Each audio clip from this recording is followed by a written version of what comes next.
Hello there, boys and girls, and all of those in between. My name is Maliena Bitchcock, and I want to welcome you to Bitch Talk with Bitchcock, my very own talk show where I get to talk and interview some of the best performers from all over. I'm so happy because this week we got one of my very favorites from Portland, Oregon, the one and only Touche Douche. Hi, everybody. It's me, touche douche, because a touche and a douche is all you want to poop. Hey, Touche Douche, how you Hi. doing, girl? Listen, my lashes were fighting with me for like a good 30 minutes. But you know what? I think I beat them into submission, as my parents would say. So yeah, we're good. Girl, How are you? I hear you. I feel like my makeup was against me today, and I had to threaten them and send them dirty letters to management to finally get it to work for me. Oh! I felt the same way. I had to smoke out my eyes. I'm like, you know what? This cut crease ain't working. We're just going to let these be what they are. How are you surviving quarantine over there? Oh, goodness. I'm surviving it. I'm one of the people that made my job allow me to work from home. So I'm sure they loved that. So I've been really by myself. Well, not myself, with my husband for the last 6, coming on 7 weeks. Oh my goodness. And neither of you have tried to kill each other yet, correct? He hasn't succeeded. Well, if you haven't noticed, during quarantine, Maliena's kind of grown up. You know, I've been doing the same thing. I've noticed I love these testiculars on your testicles. You know, just a little something to make the boys thirsty. A little, oh. I know what you mean. I won't show too much of them, otherwise I'll get X-rated. Yeah, gonna get shut down. You know, everyone's been dying to cancel me, and it's going to be you two who gets to. Well, you know, everyone's dying to cancel me too. So, you know, the pain loves company, I suppose. Well, girl, I know we have such an interview to dive into today. Are you ready to get into the bulk of it, bitch? Let's do it, yeah. Yeah. So, Touche, tell me a little bit, when was your first time at a drag show, and what were your feelings when you were actually watching the show? Yeah, I mean, my first time at a drag show was my 21st birthday. Me and my hubby, we went up for a weekend in Seattle. It was really fun and romantic. And I was able to see a show with some friends up there. It had some Seattle legends, Old Witch, Betty Wetter, Cookie Couture, you know, London Bradshaw, who are all just fabulous. It was a great experience for a first show. And I'll never forget it. It was just so magical. And I was also drinking, so that's probably why it was more magical too. Oh my God, isn't everything so much better when you're drinking? It really is. I mean, alcohol just is the Lord's magic, I think. Alcohol and cannabis. Well, good. Then I hope the audience members are drunk and stoned while watching this, because they'll actually think I'm beautiful. And they'll think I know what I'm talking about. Well, perfect, bitch. Now, what was it about drag that actually made you want to do it? That's a great question. I have a history within the arts. And I also love to be constant control of everything. So the way I describe it is I'm a narcissist desperate to be known and seen by other people. So that's really what the appeal of drag was, because not only were you able to create what you wanted it to be, but you were the one in charge. So no one else could tell you what you were doing. Oh, I love that. And now, it's just a diva. And were you attracted to all like the bright and colorful costumes and the make of it all? Oh, I mean, I love minimalism in drag. I don't believe in the exaggerated brows. I don't believe in the teased hair. I do not believe in sequined outfits whatsoever. That give me just a potato sack and that's all I need. Well, I'm so happy to hear that, Touche, because in the meantime, you can take all your styled wigs and sequin dresses and ship that to my personal address out here in Springfield, seeing you have no use for it. Right. I mean, they just happen to end up in my closet. And you know what? I wear them not because I want to, but because I have to. Oh my gosh. Yeah. That's just... how I feel about my titties. Ooh, titties. When did you actually first start drag? Oh my goodness. I am coming up on my 1 year anniversary on June the 29th, so the end of next month. My very first show was with you actually, down at it was a video game bar in Eugene. Oh my God, I believe that was called Joystick. That And was that the was show. hosted by the one and only Renegade. And that was at the Game Pub out here. So it's a video game bar that we have. I do remember a touche douche vaguely, but this isn't the girl that I met. That girl was young and wearing Goodwill clothing and makeup from like Walgreens. Yeah, she has come really far in a short period of time. That's I think one of the biggest accomplishments that I have is I have grown so quickly. I look back at pictures of myself from a year ago and I'm like, wow, I'm not even the same person by any means. I still have the clothes, by the way, the Goodwill clothes, because everything's better with rhinestones, but the person has evolved over the course of these last 12 months. Oh, well, honey, we all evolve sometimes. Sometimes you just have to embrace it. Yeah, I've also been called a Pokemon because I evolved. I've also put on 20 pounds since I started. So that's the other reason people say I evolved, because I rounded out, I guess, is what Well, the we're word on the all, street is. and we're all calling that the quarantine 20. We're all Mhm. getting just a little thicker with sitting around and eating junk food all day. Yeah, but mine started in October.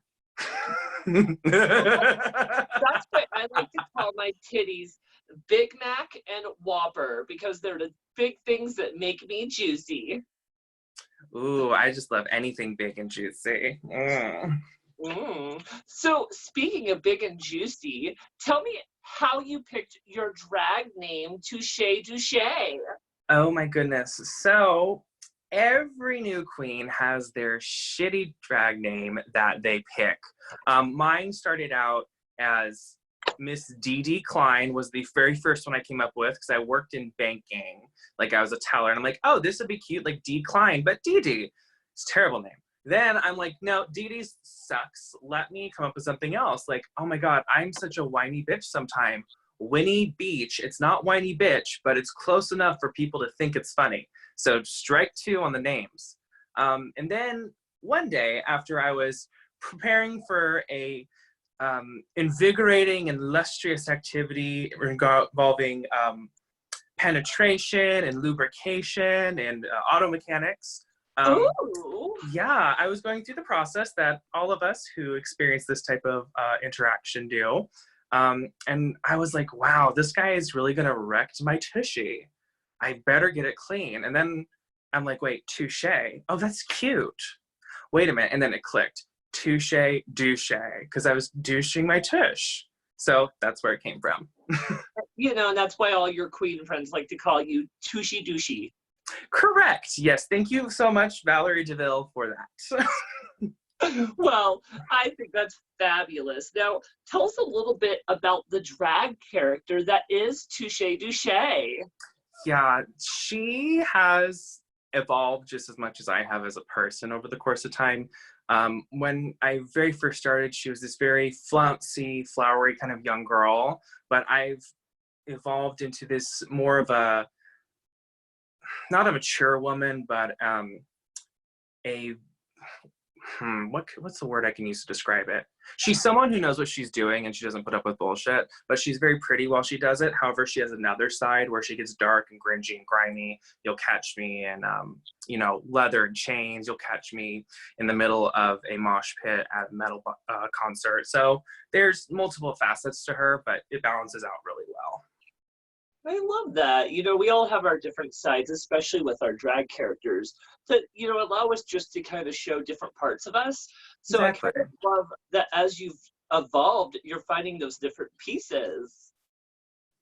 Exactly. Yeah. And that's been a big struggle. And I've had several people who have helped me along the way with that. And I couldn't have gotten to where the level I'm at now without these people behind my back saying, you're terrible, change this. And then I do Oh my it. God, the shade of it all. Well, It's shade, but it's true. They were right. it's helpful shade. It helps you grow up and get a little more polished. Exactly. So perfect, bitch. Now we know a little bit about the character. Tell us a little bit about your personality once you put the wig and makeup on. So Touche is very dry. She is observant. She's got these, I've been told that she has this very resting bitch face going on. I think it's just a really harsh contour line personally. But I do become a person who's very observant of the room around them, and I can make very fast and witty remarks. I'm very situationally in the zone, so I'm very quick on top of things when she's a beautiful, gorgeous woman.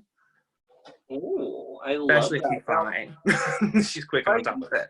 you mentioned your humor's a little dry. Now, do you still consider yourself like a funny queen? Like, are you known to drop one-liners? You know, I did consider myself to be a funny queen. However, I was recently participating in the last laugh at CC Slaughter's, a comedy competition, where, much to my chagrin, I found out I am not a funny queen. I'm just fun to be around. So I do drop one-liners at then and now. It just depends on how invested I really am in the conversation. Oh my queen, I hear it. Now, tell me a little bit about the personality change from real life to, when you are in drag. Is there a personality change majorly, or is it kind of more of an just enhancement of you in real life, but kind of more confident? There's more of a looseness. There's not so much rigidity, and the person I am as Touche versus me out of drag. I'm much more loose. I'm much more open about things. Even in how I carry myself, I'm much more different and confident. Whereas me outside of drag, I am a little bit more reserved. I do still make dry humor because that's just kind of ingrained in me because I grew up with sarcastic Irish Catholics. So it still carries over, but there's definitely more freedom when it comes to the drag persona. I love it. And do you feel like having drag in your life and kind of finding touche douche has helped add a little confidence for you in everyday life? It has, in exploring drag and really investing into the art form, I really have been discovering a lot of personal truths. I really don't like the industry I work in because it's an industry that really takes advantage of people very often. It's made me be just more aware of the struggles of a lot of people because being in drag, it's almost like a way for you to be humanizing for other people around you. They let down their walls because you have this facade up, so they think you're a character, so they can open up to you in ways they normally wouldn't if you were out of the drag. It's true. And I feel like people also tend to put us on these pedestals expecting us to be perfect or flawless. And, we're all human. We all have our up days, our bad days. I mean, as you know, and I'm still not afraid to tell anyone. I mean, today I was about ready to throw my fucking makeup across the fucking room. We have those days because we are human. But, Exactly. you know, I think it's weird that people look at us and think these people are so pretty, they're so gorgeous looking, and they sometimes forget that we are people just like them and we still have those same struggles. Exactly. Yeah. I mean, it's a lot to carry the emotional baggage of a drunk 32-year-old who just got dumped by his boyfriend who was 25 years older than him. It's a real honor to do that, but also weighs on you very heavily. It does, Yeah. absolutely. Now, speaking of heavy, talk to me a little bit about your makeup and the evolution that you have found going through your makeup journey. Because, as we mentioned before, your makeup started a little, you know, and now look at you. I mean, I just had to put a little chapstick on. It's about finding the beauty that's already there, you know? um, it's been a struggle, to be honest with you. I really was not confident in my ability with makeup until around January or so. Something just clicked. I think a big part of it is I had a very close friend at the time. They did paint me a bougie cherry. She really showed me a lot of the intricacies of technique with brushes and stuff. And with those tools, I really started elevating myself to where I am now. Because before, it was like, you just take your face, you spread the makeup on the table, and you just go, boom, boom, boom, boom, we're done. And that's how we got the face that we started with. But over time, I've had people come into my life who have really helped shape me into what we see here today. And you're beautiful. I mean, I'm kind of, I wouldn't say bitter because you never should get really bitter over another performer, but I do love that you have had the support within your drag career within a year to be able to turn into this. And I mean, of course, this is your talent. This is what you can do. But you know, when I grew up in a drag scene, it was different. We didn't have people to support us. We didn't have people to tell us what to do, what not to do. You kind of had to go on your Facebook a year later and be like, oh, God, did I really do that? And I mean, bitch, if this is you in a year, what are you going to look like in 5 years? Well, she's probably going to have a nose job by that point, so we're not going to have this little hook on the side of the face anymore. God, I just want some filler. I mean, I seriously just get some filler and Botox, and I'm good. You can keep the ugly nose. I don't give a shit. Oh God, I hate this nose. Like, if you look at it, it's this like beagle, like it's this beak on my face. And so from this profile, when it's contoured down, it's like, oh, she's a woman. Then it's like, sir, woman, sir. So, you know, little things. But I don't know where I'll be in 5 years, to be completely honest with you. We all have dreams. Hopefully, you know, out there doing more and more where I don't have to necessarily rely on a muggle job anymore. Well, I hear that, bitch. Now, again, your makeup is so great and you really have gotten a handle of it. Do you have any tips for any upcoming queens or maybe some of us older queens that really just don't know how to beat our face? Yeah, the biggest tip I can give is there's this very specific tutorial you need to watch on YouTube. It'll change how you see how you do your makeup. Pearl does it from RuPaul's Drag Race. It's like a half and half. So it's like what to do and what not to do of a drag face, where half of her face she paints it how she does it, the other half she paints it how she sees very commonly done. So she breaks down not only what she does correctly, but she says what she doesn't like about what other people do. And after watching that and then having the help of someone who was a really close friend, just grew to where I am now. And invest in some good brushes, you know, get some really good brushes. Okay. Now, you also serve us some fun and interesting looks that you serve with just the power of makeup. One of them we used for your advertisement was with that frizzy hair, and you kind of had some really fun shapes going on. Where do you get the inspiration for going with those more creative looks with your makeup? Well, to be completely honest, just laziness. Sometimes there's just something I do and I'm like, I don't really want to keep doing anything else. I'm just going to stick with this. With that specific look you're talking about, I was like, you know what? I got the wings so good on this eye. I know I can't recreate it. So let me do something completely different over here. And that's when I explored a shape that I see a lot of Midwestern drag queens exploring. Specifically, Lucky Stiff out of Chicago was the one that mainly inspired that eye. They do a lot of those more characterized clowning rather than a traditional drag look. And I love that. And you know, one look that we also used for your advertisements for Bitch Talk was it was a little androgynous, which I really appreciate because I like to play with gender once in a while, especially my own boobies. And you kind of had this very feminine face, but then you had like kind of just like a shaved head. And I kind of loved that it gave a very neutral, and I don't think you even had any like major jewelry on besides your necklace with the poppers on it. I mean, that's my go-to thing. I'm trying to get Double Scorpio to sponsor me. They just haven't responded to my calls. But yeah, that look was a lot of fun. I had recently had a Britney moment in quarantine. I'm like, you know what? I'm just done with this hair. We're going to get rid of it. It had been growing a weird cowlick. So I shaved it off. I put a corset on. I did that weird artistic face. And I really like how, like you said, it expressed a very non-binary nature about it. I myself do identify within the non-binary gender fluid spectrum. So it was a lot of fun to do. And it was really interesting how little I had to put into it to really make something beautiful. Oh my gosh, I love that. And your lips in that picture were so beautiful because they're very metallic, very multiple color. I mean, it's like you said, it maybe not took a lot of work, but it looked just so beautiful. Thank you. I really do appreciate that. I have had, like I said, so many people come behind me. They've either helped me with things, they've imparted onto me skills, or told me how I can learn skills to improve. And I have done what a lot of people don't do, and I shut up and listen. And then once I learn it, then I apply it.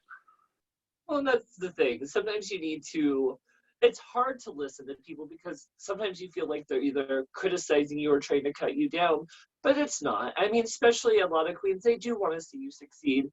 Mhm. Sometimes they don't know how to tell you it. Like, they're like, you look busted, change it. But no, I mean, I think one thing that you've probably been able to really grow with is you've had queens like Flawless Shade, who is very well known for saying, you look beautiful, but if you change this, you're going to look even better.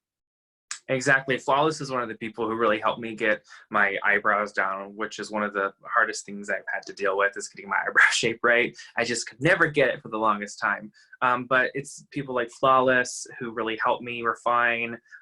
Couple others are Donatella My Secrets, Autumn Rain's Heart, my drag mother Coco Jim Holiday, and again Bougie Cherry really helped me a lot get to where I am in regards to an aesthetic.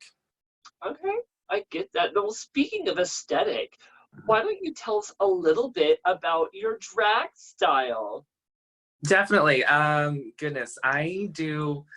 As akin to my gender, I do live on a spectrum of drag. So sometimes you'll see me doing a musical theater number talking about how much I want to cut a man's dick off. And then literally in the same show, I'll switch over to this, corpse's bride with a baby's head I rip off and drink blood out of it. So really, I go anywhere that I feel like there's a story and a narrative I can tell. That's really what pushes my drag style, is creating a world that I can draw people into. I love that. Now, do you ever kind of get obsessed with fashion at all? Like, do you watch Yes. Fashion Runway or like the next in fashion?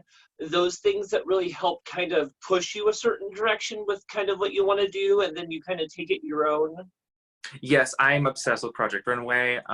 This last season was really crazy for me because they made so many wrong decisions from the judging panel, and I have written a letter to Nina Garcia, but she has, again, not responded to my calls. But yes, I do love fashion inspirations. Grace Jones and her aesthetic, because she also serves a very androgynous aesthetic as well, is something that just is fascinating to me. And respectfully, I do try to emulate certain aspects of her look and try to incorporate those. Also, just very glamorous queens and trans women from drag and queer history inspire me a lot too. Crystal LaBeija is one of the big ones that, just how confident she is. I wish I could just channel a little ounce of that sometimes into my aesthetics. I love that. And would you say that your drag is more like showgirly, or is it kind of more of that kind of edgy rock and roll, fuck yeah kind of style? Yeah, it's a little bit of both of those, to be honest with you. I have hand-studded leather jackets that say "fuck Trump" on them, but I also have like these beautiful sequin gowns. So I really play a lot back and forth. Usually, like I said, within the same show. So I will be on multiple ends of the spectrum at the same time, and the surprise that comes from the audience with the amount of transformation that can happen in between a 30-minute break. Okay. And what kind of looks are you mostly attracted to? Like, what would you say is your favorite drag look that you do? My favorite drag look that I do, oof, that is a hard one. There's this sequin gown that I do have. It's this black and gold sequin gown. And I absolutely love it. It hugs me in all the right places. And when I have one of my little updos on, I'm just feeling my fantasy. And I really feel so confident in that look. It's one of my favorites. I love it.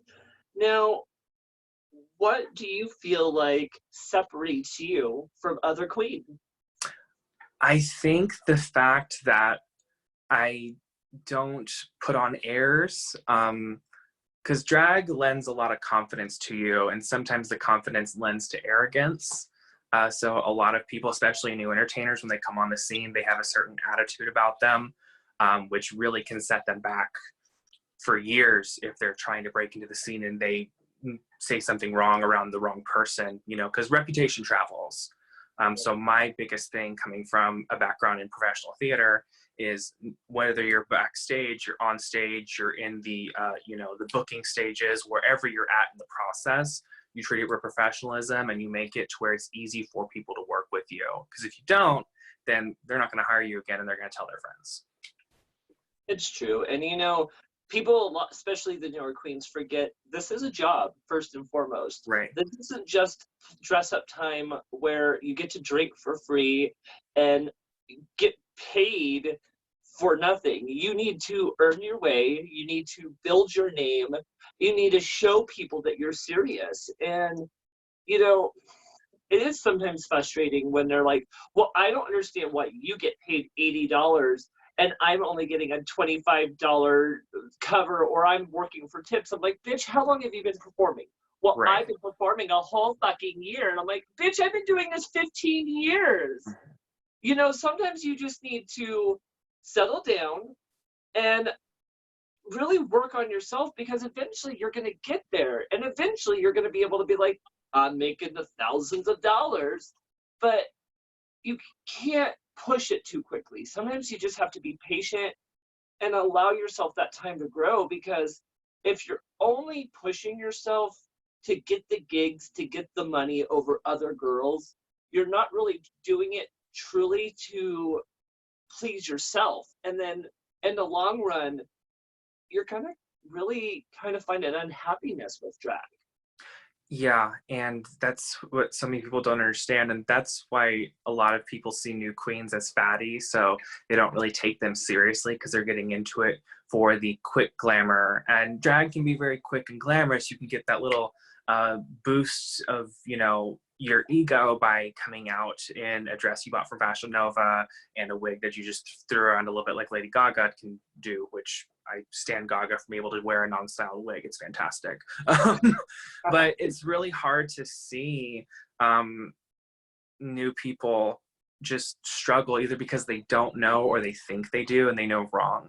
That's why me and Coco, my drag mother, Coco Jim Holiday, are actually creating a podcast about new entertainers entering the world of queer nightlife. It's called Cooking Up a Queen. It's going to premiere on May 31st, wherever you listen to podcasts.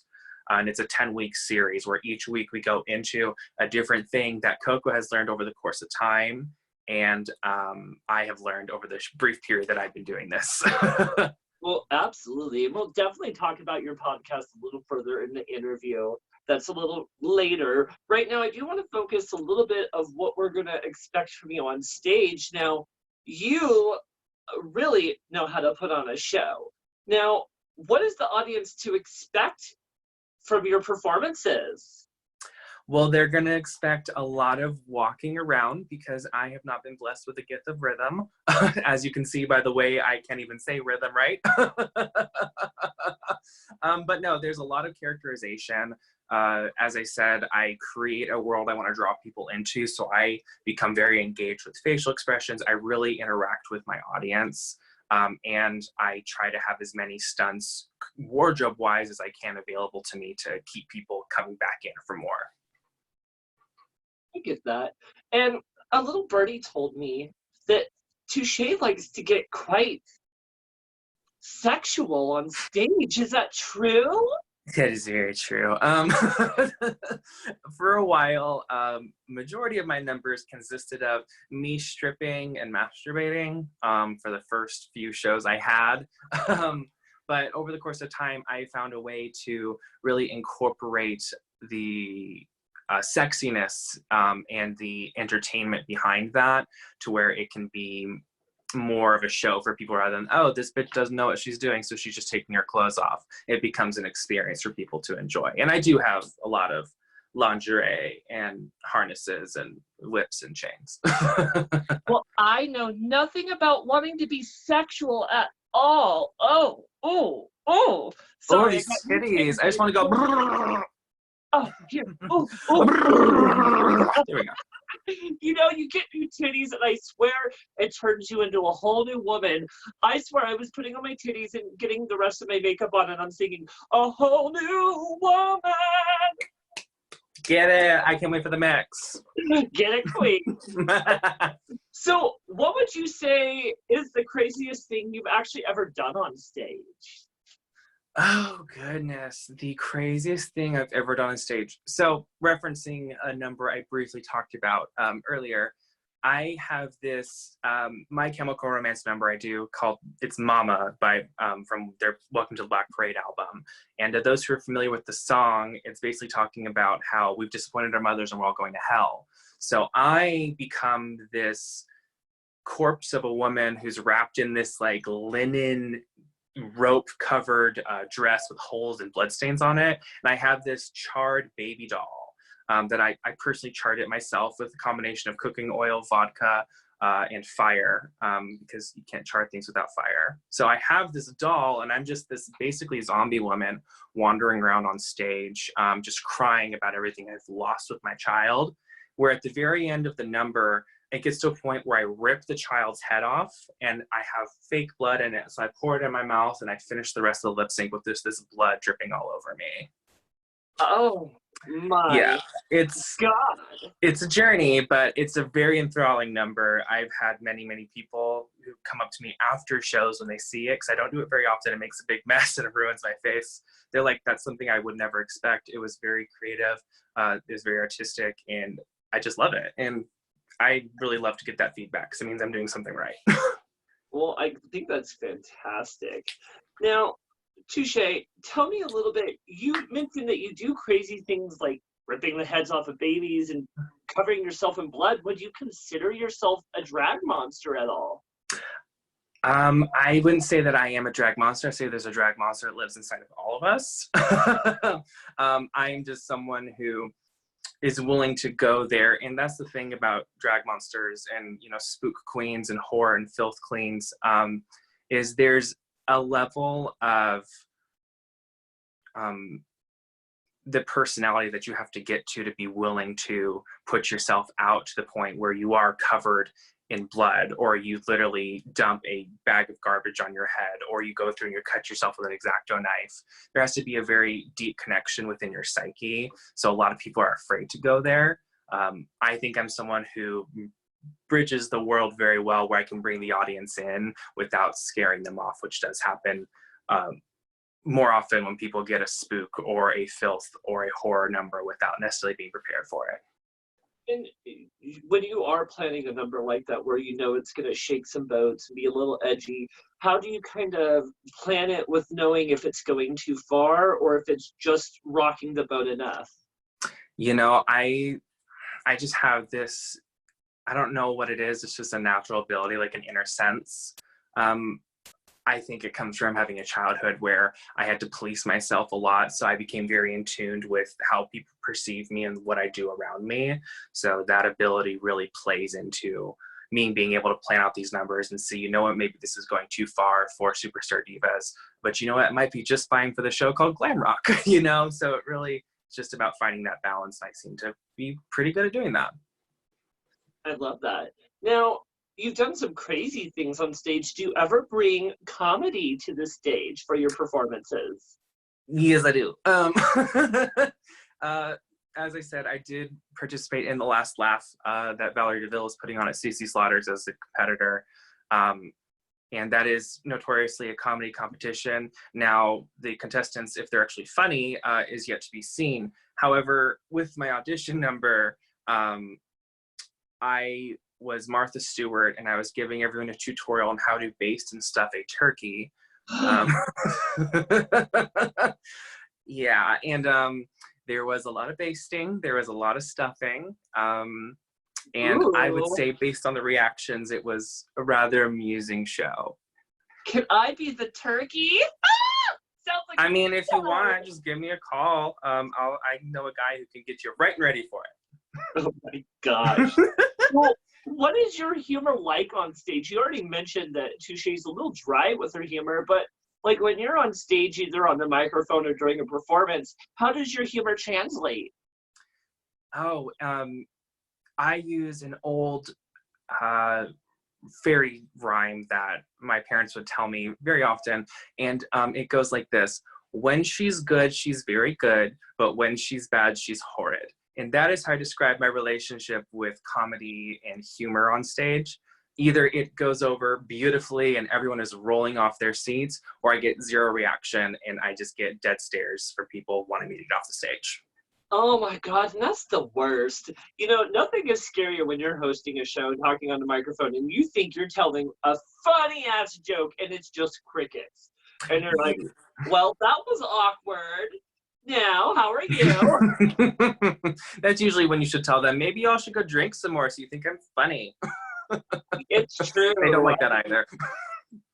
So tell me a little bit, what kind of music and mixes are you actually tend to be attracted to for your performances? Oh goodness.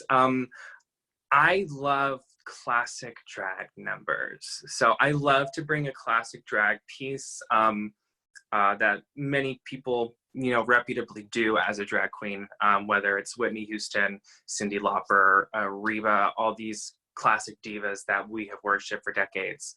I love to do that, mix it with the wonderful and quizzical world of the internet, and then make it into this weird show-stopping piece that most people wouldn't know that they wanted to see until they saw it, and then they don't want to stop seeing it. And do you make any of your own mixes? I do. I don't really pay anybody to do my mixes, mostly because I don't know who to talk to. But I have been messing around with, you know, computer programs and mix boards and stuff for many, many years. So I just have this skill in my back pocket of editing and soundboard work. So I'm able to go in and splice these together well enough to work to get $1 or $2. Get it, queen. And when you're creating these mixes and you're kind of trying to put your own humor in it, what kind of process do you have to go through to kind of make sure it's up to your standards? Well, the big thing is transitions. A lot of mixes really rely well on your transitionals between whether it's a mix of dialogue into a track or you're mixing a track into another track.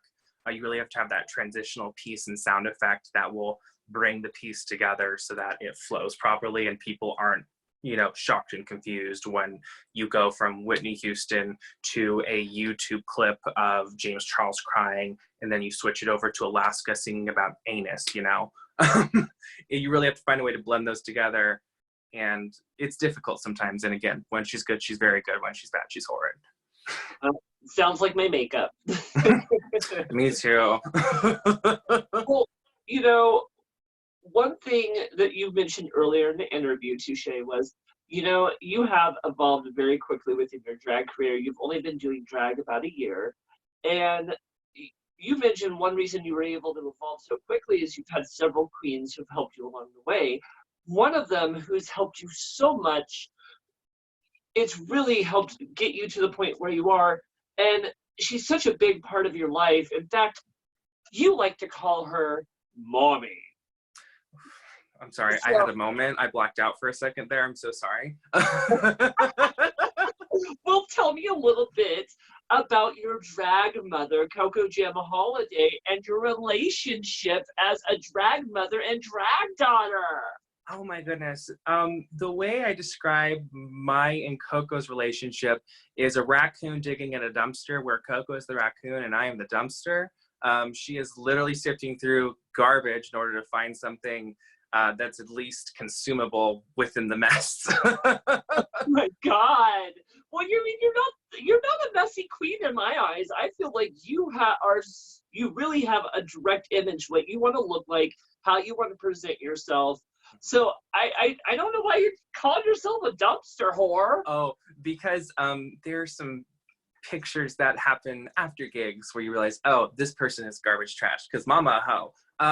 But Coco has taken me under her wing quite literally and guided me along the path to making networking connections. She's not afraid to tell me when I have done something incorrectly, I fucked up, I didn't handle the situation properly, or how to better create an outcome that's more positive. She's really taught me a lot about professionalism in show business, to compound what I already know from my past. And it's really helped me succeed. And she's connected me with people who are able to help me grow in other aspects. I love that. And what would you say, like, do you feel like she's helped point you in certain directions with your makeup and your style and hair and stuff also?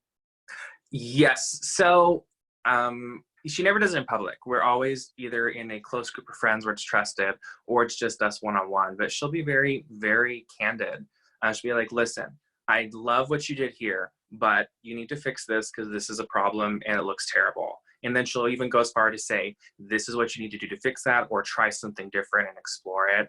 The candidness of our relationship, I think, is really unique, because either with drag mothers, you become a drag slave and you really just carry around their bag all the time, which I do. Or you have someone who literally just gives you their name, but you have to flounder and figure it out on your own. No, I get that. Now, I am curious that, are there ever times where she's like, bitch, you look awful, you need to do this, this, and this, and you look in the mirror and look at her and be like, I don't know what the fuck you're talking about. I feel fierce. You're wrong, bitch. Yeah, last weekend. No, we were just FaceTiming because we have a digital production that we're doing. So we're trying to get the specifics of that ironed out. And so I was just doing my makeup for one of my last photo sessions I did. And she was like, girl, your eyes are so pretty, but your lips are terrible. Fix them. And so she walked me through. I'm like, I don't know what to do at this point, because I'm very conscious of when I don't do something quite right, and I really wasn't happy with my lips either. So she was directing me over the face, like the FaceTime, and she's like, okay, do it a little bit higher and bring it in a little bit more. Perfect. And I'm like, thank you. And she really does, when she likes something you do or you do it correctly, she'll give you a lot of positive affirmation, which is great, because again, I'm a narcissist and I need all that affirmation. I love it, you crazy, crazy bitch. You know, I love a bitch that loves looking at their reflection and be like, ooh, she's pretty. Who's she? Hey. Yeah, it's like a reverse Mulan moment. I don't know what I see, but who's this girl staring back at me? But I'm like, that's not a girl, that's a woman, and I love what she's looking at. Absolutely. Now, besides your drag mother, has there been any other major queens that really helped you along the way to help you find your drag persona? Yes, there have been quite a few. My aunties, Donatella My Secrets, Autumn Rain's Heart, and Diana Fire really have helped shape me, all in their own ways, and I think in ways they don't even realize, to find something that's better and create something more entertaining, or bring out something in myself I didn't believe. Flawless Shade saw a lot of potential in me when I didn't even see it in myself, and she's really encouraged me, and I really am thankful for her friendship and the feedback she gives me, and she only gives it when it's asked of her, which I really appreciate. Yeah. Yeah. And I think that's a queen that really gets it. And, you know, I have a lot of respect for Flawless, because I had her on the show not long ago, and she is such a sweetheart, such a sweetheart. Yes. And sadly, she thinks that all these queens, like, kind of look at her or kind of think that she's this bitch. And now, it's like everyone that comes on my show has nothing but nice things to say about her. Yeah, I mean, all of us have our inner dialogue that we struggle with. I most definitely have an inner dialogue. Mine usually critiques my movement and performances, because I see other queens like Amy to Kill or Bougie Cherry, who really go out there and they just can kill it in their dancing, and they just lay it down and they put it all on the floor, and it's beautiful. That's my demon in my head. Flawless has her demons. You have your demons, like you talked about, and that's part of, I think, being a queen. We don't do this because we're of sound mind and body and because we want to do it for fun. There's usually some trauma behind it, and lots of stuff to work through. I love that. And that's such a true thing to say there, girl, because we all have our moments. And it's funny because doing these shows and getting to interview a little bit of everyone, and even including some of the more polished queens, it's funny to hear like how some of these polished queens that you again kind of put on a pedestal and assume they're perfect, kind of still doubt themselves, or like come backstage and like, oh my god, did I do okay during that performance? And it's a little humbling because it's like, okay, I'm not the only one that goes through that. I'm not the only one that doubts myself. You even see these polished bitches who are still doing the same thing. Exactly. Yeah. And that's why really community is so important. Even if we have our tiffs and our dramas and stuff, we really got to come together and support each other, even if we don't necessarily get along, because no one else is going to. In fact, people are actively trying to destroy our community and tear us apart and make us feel less than. So it doesn't help to do it to each other. No, and it's absolutely true. And speaking of community, that kind of leads me to my next question. I am kind of curious because you do work within the Portland drag scene and you are a newer queen. How are you treated within the drag scene being a newer girl? You know, I think I am a bit of an anomaly. Very often new queens aren't taken seriously, as we talked about. They're seen as kind of doing it for a fad until they've really done it for a couple years. Most people just kind of write them off. However, because I poured so much time and effort into really developing myself and doing it well and taking critiques and growing from them from all over the community, I think I'm allowed in the room. I'm not allowed at the table yet, but I can sit in the background and occasionally raise my hand and be like, real quick. So I think that's the best way of describing it is I'm there, but I'm not fully in it. And people still don't quite know what to do with me. You know, you're going to get there, girl.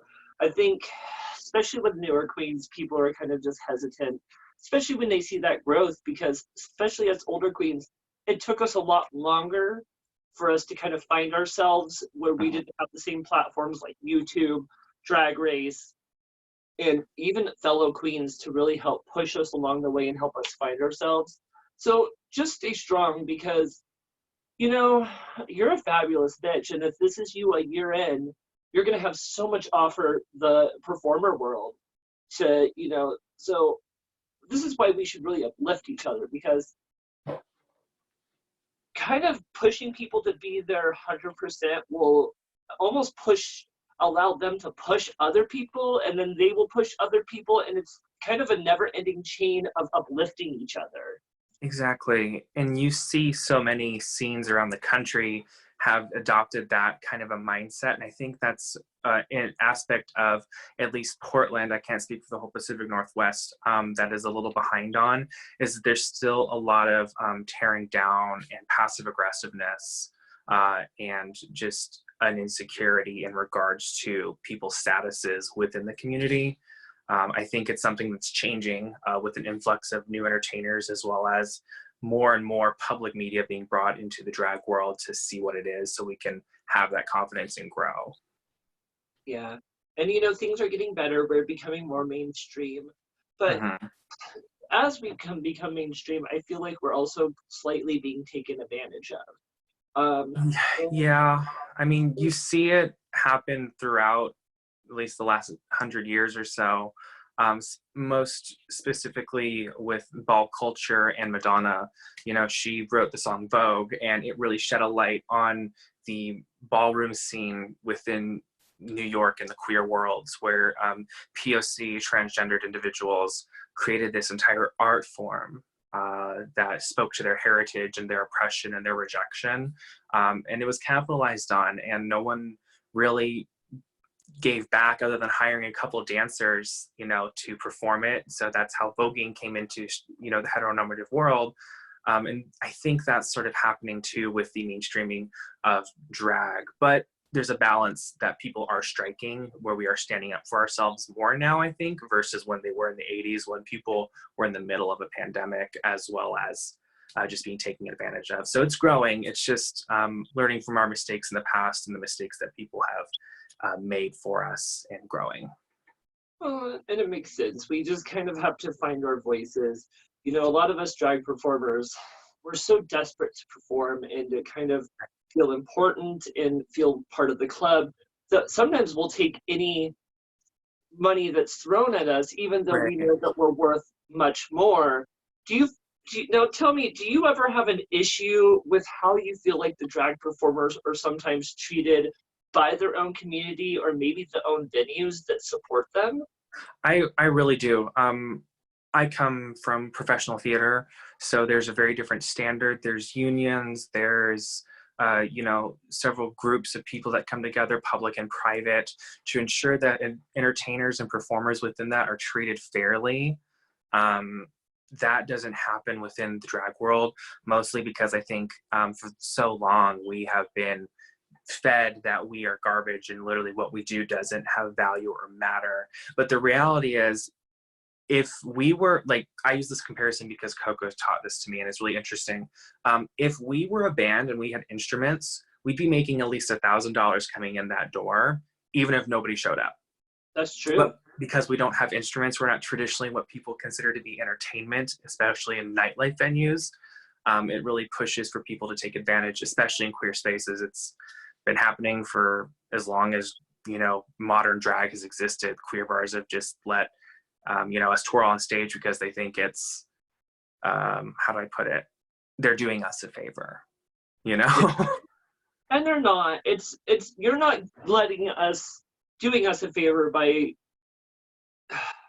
you are and you're not. Like, it's wonderful that you're providing a space for us to be true to who we are, but Right. you should also be willing to compensate us for bringing people into your bar, entertaining them, keeping them in your bar, encouraging them to buy your drinks and food, tip your staff, and then all you want to do is maybe pay us $50 at the end of the night and then Even take at a minute that. to our cover.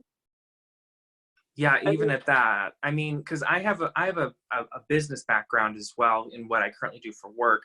So I know logistics of how much people make in a night, especially nightlife venues in ones that are very popular. Sometimes these venues are bringing in $6,000-7,000 a night just right. off drink sales. And then that plus whatever they charge on a cover after a certain time. But most of them don't even take the time to set aside a couple $100s to pay these girls $50 each. Well, Because that's really all it takes to get a queen to feel appreciated, which is so sad, but it's baby steps, is you give them $50 for coming to a show, they feel like they've just earned the world and they're on top of it. well, yes and no. I mean, I have gotten to a point where $50 is great, but sometimes if I'm going to be able to dance the house down, bring you rhinestoned and sequin costumes, styled wigs, this shit's not cheap. I mean, Right. as we were talking in the pre-interview, a good costume about $100, a good styled wig about another $150. Makeup, we have about $80 per night, and it's like they want to throw you $50, saying, "Oh, here you go, that's good enough." And it's like, if you were actually pay us per hour, you're not even paying us $10 an hour. Right. And And that's why it's so sad, because I know what people are really worth. And I think a lot of entertainers in their heart, they know what they're worth, but they're so afraid to stand up for themselves because there's another bitch who's so desperate just to be seen as well. And it's just a continuing cycle, because we're not coming together to really lift each other up and say, you know what, we're not doing this anymore until you take us seriously. But no one's done that. Not a single person, unless you get on Drag Race, but that's it. it's sad. And, us as a queer community, especially if our queer venues and our safe spaces, we should be uplifting our performers, especially because we're cheerleaders for the queer community. We're here to make you feel good about yourselves. We're here to make you kind of look at queer life, nightlife in a different way. And it is important to make us feel appreciated, because in the long run, if you don't appreciate your performers, you're causing mental damage to them, making them think, am I not good enough? Right. You're causing them financial damage because they're giving you their heart and soul to you, and they're literally getting $50 and then what they can make in tips. And it's not easy to be a performer. I mean, we're literally in constant judgment. We are always being fondled and yanked on by our audience members. So if for any queer venues or safe spaces or places that provide spaces for performers to perform, keep this in mind. As lovely it is that you do pay your performers, kind of think, what is your performer worth? And are you paying them enough? Exactly. I mean, and I'm personally not super worried about backlash because I've been able to find my own niche outside of traditionally queer venues to, you know, do my art, which I've been blessed with. But there are many people who are still stuck in these cycles. So I really would encourage people to come together and, you know, and respect what each other has in value as an entertainer and what you bring to the table and stand up for themselves. Yeah, absolutely. Now, Mhm, besides kind of something that we were talking about with the venues and how mhm. people are paid, is there any other unfairnesses or ways that queens and performers are treated that kind of bug you sometimes? The sexualization of, you know, drag queens and queer performers is, it doesn't sit right because if you were, for instance, a stage actor, and you were, you know, having your clothes ripped from you on stage and you were having this moment, you don't want someone coming on stage and fondling you. You don't want someone grabbing your ass in the back, you know, that wouldn't be tolerated anywhere else. It's sexual exploitation and assault. And it happens to me a lot because when I'm in drag, I go from this weird chubby cub to this curvaceous, like, Right. luscious woman. So people really try to feel me up a lot, especially because I do a lot of revealing clothing as well. For instance, the harnesses and lingerie. That really needs to change, and setting the standard of what's expected of an audience. The cruising basically needs to stop. No, absolutely. You know, drag queens aren't a fetish, Mhm. and you know, this the hypersexualization. It is kind of frustrating because if we're sexualizing ourselves, that's one thing. We're kind of embracing a part of who we are and Right. how we feel, and it doesn't give you permission to touch us, though. You know, consent is never optional. It's always fucking mandatory. Exactly. And I don't care if you're having sex with someone, you're going up to grab their butt, or, you know, if you're going to personally cross someone's personal boundary, especially in a public setting, always make sure that line of communication is there because you never know what you're going to trigger within that person Right. or how you're going to offend them. Exactly. And I mean, it happens a lot within queer spaces. And I think that's because there are the people, the chasers, as I refer to, who are trying to live their quote unquote fantasy. So they're out there to find something very specific. And they see that drag queens, trans women, queer entertainers, and they just see this as an object that they can take advantage of. And it even plays into the misogyny of our culture. You know, it's not misogynist of you to necessarily grope me as I am female presenting because I'm not a woman, but it leads to the psychology behind you are someone who sees women as a piece of a property and a piece of meat that you can, you know, use for your own pleasure. And it speaks to a wider issue of closetedness, of people not living their identity, and even a wider political scape. It is scary. As us as queens, we kind of have almost a different perspective on the world because we do Right. see the men who present themselves as heterosexual, but then want to chase up our skirts because they think because we look like women still makes them straight if they play with us. Right. And It's a it lot of justification in their head in order for right. them to explore a desire that they're afraid of. And you know, you should I wish we weren't brainwashed at such an early age where Yeah. we think we have to marry a woman, have children, and have this white picket fence to be successful in our lives. And so many men, especially the more masculine ones or who Mhm. want to be more masculine, feel like they have to live to a certain standard within their life. Otherwise, they're going to either be judged or kind of not accepted by the people around them. And Right.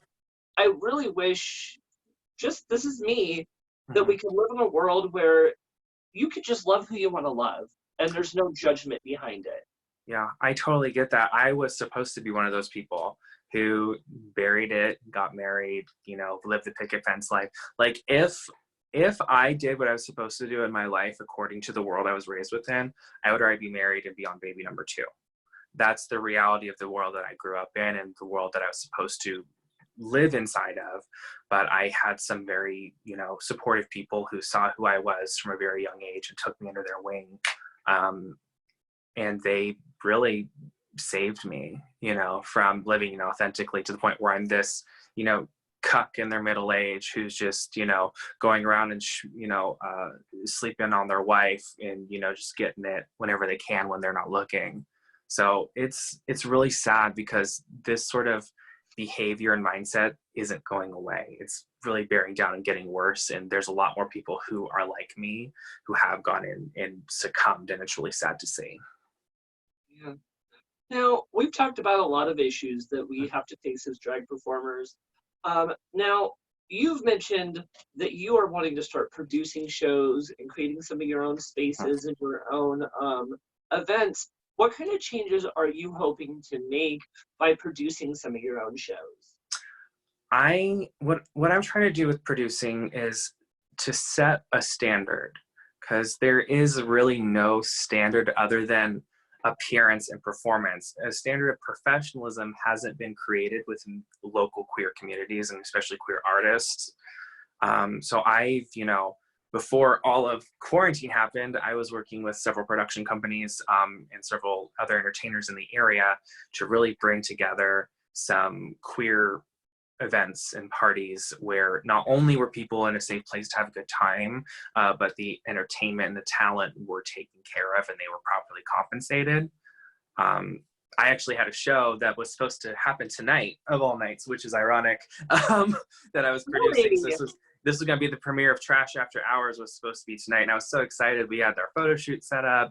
We were getting our contracts ready. We had our prices negotiated with the queens because I believe in treating people fairly how they are. So even if I am producing an event and I take a loss because no one showed up, these entertainers still put in time, effort, and money in order to come out for this, so they deserve to be compensated. It's just the same as an investment. If you were buying a franchise of a fast food chain, you put money into it hoping you get a return out of it.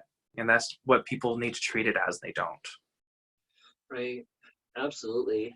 Now, Touche, I also hear you, as you mentioned earlier in our interview, you're coming out with a new podcast. Yes. And that was called Cooking Up a Queen. Tell us a little more about the podcast and what you're hoping that impact this podcast is going to have on the community. Yeah. The podcast is called Cooking Up a Queen, and it's a conversation between myself and Coco Jim Holiday. Coco being a gay celebrity is the way I think we call it. She's famous in the gay world and has been doing this for quite some time, from production to performing to traveling to every aspect of drag. And then me, as someone who has had a really fast rise within the scene, we're coming together and we're like, you know what? Maybe we should create like the manual, because there's so many new entertainers coming out of this quarantine. You have people who have nothing else to do. So they're going to the Walgreens and they're buying the cheap cosmetics there in order to throw it on their face and become a queen. So what people need to expect when they're going into queer nightlife, So our first episode is, just talking about just generally the world of drag. We have other topics like pageants and competitions, how a dressing room works. Another one is like, drama, how to handle a queen who doesn't like you and vice versa. So we really delve into the reality of actually legitimately being within the queer scene of how it is now, so people can survive and hopefully grow within it and maybe see some changes. I love that. I think you have some great intentions.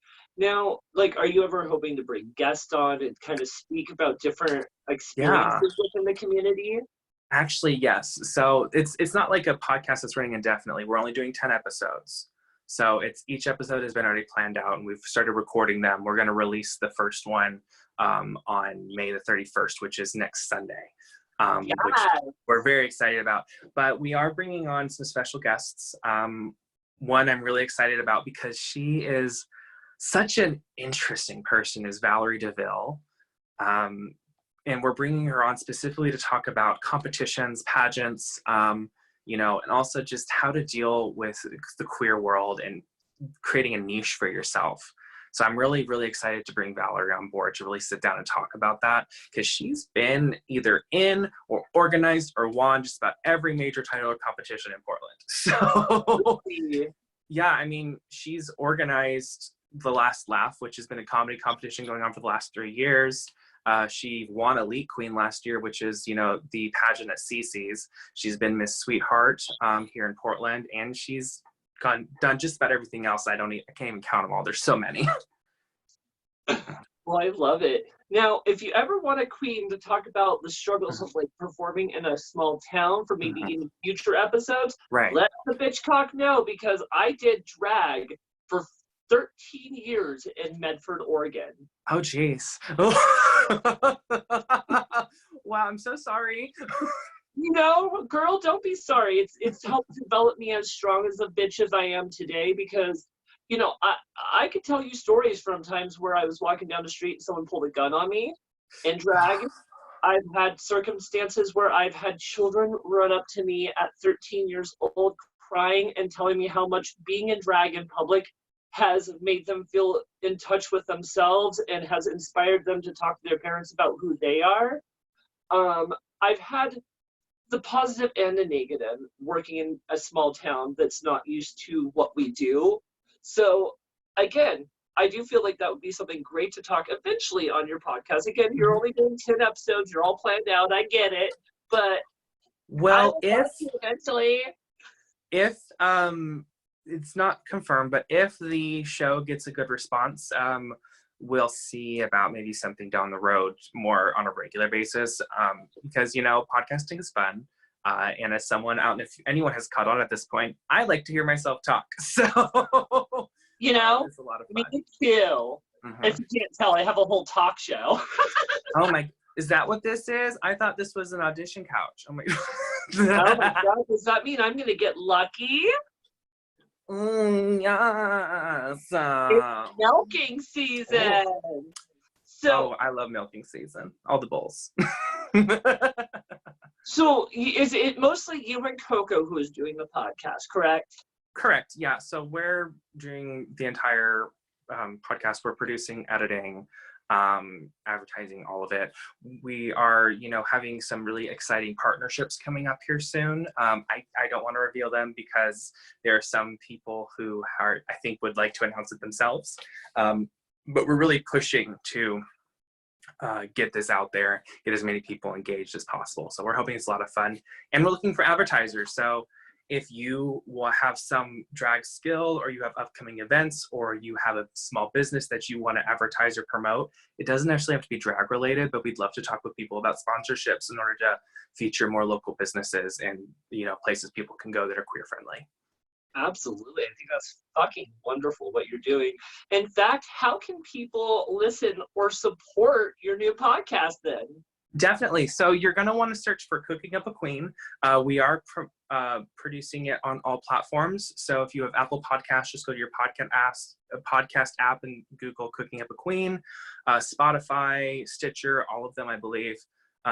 It'll be just under Cooking Up a Queen. No one's come up with it yet because it's a really novelty idea. And fingers crossed, you guys tune in, and we hope to get you guys engaged and learn something maybe. I love it, bitch. I think you're going to be very successful. I think this show is very unique. It is talking about some important things that do need to be talked about within the drag scene. So yeah. I do appreciate that you are stepping up to the plate with Miss Coco and making this happen. Now, what would you say is the most ultimate goal that you're hoping to make with this show? With Cooking Up a Queen, the goal is to create more respect within the community. Respect of new entertainers coming into it, and respect to maybe entertainers who have a bad taste in their mouth because of new people, giving them more of a chance or more of an opportunity to grow. Just again, a big thing for me is we're a community, we gotta be there for each other. The world's trying to tear us down, so if we're not here for each other, then what are we even here for? I hear you. And it's funny, it's you see these queens and sometimes they're so bitchy to each other. I don't personally get it, because I feel like who else is going to understand you at that level than another person that does exactly what you do? It may not be to your level, or it may be done slightly different, but this is still a person who expresses their feelings and emotions through drag. So sometimes I just don't get why you have to tear each other down. I mean, we're in a community, especially that we preach equality and love on a regular basis, we should also be presenting that within our drag community, because Exactly. who else is going to understand what we do? Right. I don't want to become, well, not all of us are like this, but being a drag queen doesn't make you want to become a woman. And we understand things so much deeper on those levels than, like, let's say our mom or our brother or our teacher or the guy at the grocery store. They're not going to necessarily understand as deeply as another queen. So bitches watching, stop being cunty to each other. It's not worth it. Right. And let's just hold hands and get along, because that's what it's all Yeah, about. exactly. And to touch on that, a big thing is accountability. I think because of just the nature behind the queer scene, especially with drag queens, there's a lot of reading and bitchiness that does come out of it. When someone holds you accountable, when you maybe cross a line, be open to it. We all make lots of mistakes. My mistake was putting on a corset today, but no one told me to stop because no one held me accountable. That's just a silly example, but the point still remains that listen to the people who are here around you, because you may not even realize that you're doing something that you're doing that could affect your perception of everyone else around you, and I have stepped on a few people's toes in relation to this, because I have no problem holding people accountable, and it's rubbed people the wrong way, but ultimately I think it's made things better, and we've been able to grow deeper relationships because of it. And it's true, holding people accountable isn't necessarily burning a bridge. Sometimes Right. it's growing a stronger relationship. I once made a joke to one of my queens that I thought was very close to, so I thought, oh, I can be this shady. But the joke crossed a line for them on an emotional level. Mm-hmm. And at first they approached the situation at an aggressive level, like, I don't want nothing to do with you. And then finally sat down and talked to me as a person and told me why it hurt their feelings and why it's important to, be considerate of those things. And it's almost made my relationship with that queen even tighter, because now they know I never wanted to hurt them. They knew I was just trying to be funny and wasn't Mm-hmm. trying to cross that line. But it also allows me to kind of say, okay, you need to respect these things about them, because you never know what things people are sensitive about. We all struggle about our weight, our appearance, all of those things. So being shady to each other, you only want to read a bitch and be shady to them if they either deserve it and are coming for you, Mm-hmm. or if you truly have a relationship with the queen and you know that you're not going to cross that boundary. Exactly. And that's, it takes time to learn that. And so many people don't wait to have the time to do it.